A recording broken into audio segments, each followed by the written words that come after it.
नमस्कार दोस्तों। तो जैसे कि आप जानते हैं कि हम बृजमोहन अग्रवाल पानी माननीय पूर्व शिक्षा मंत्री जी से मिलने आए थे, तो उनको हमने अभी अपना लेटर दे दिया है ध्यानाकर्षण के लिए, और नए शिक्षा मंत्री की नियुक्ति के लिए भी उनसे बात किया है। अब देखते हैं आगे क्या होता है। और धन्यवाद बृजमोहन अग्रवाल जी का कि उन्होंने शांतिपूर्ण तरीके से हमारे पूरे बात को सुना है और आश्वासन भी दिया है कि इस पे वो बात करेंगे। साथ ही हमने जो छठवां लिस्ट रुका हुआ है हमारे डीएड अभ्यर्थियों के ज्वाइनिंग का, उसके सिलसिले में भी बात किया है, क्योंकि हमारे बहुत से साथी इस पर रिक्वेस्ट कर रहे थे, तो हमने वो बात भी रखा है। और साथ ही साथ 33,000 शिक्षक भर्ती का वादा जो इन्होंने विधानसभा में किया था, उसके लिए भी इनसे रिक्वेस्ट किया, तो ये बोले कि ये भी प्रयासरत हैं इस चीज़ पे। अब आगे देखिए कि क्या होता है।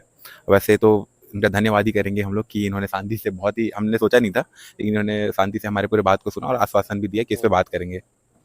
मैं ये कहना चाहूँगा कि देखिए 57,000 शिक्षक भर्ती का मुद्दा सरकार कब लाती न कब, लेकिन माननीय बृजमोहन अग्रवाल ने हमें एक रास्ता दिखाया 33,000 शिक्षक भर्ती का बात बोल करके विधानसभा में।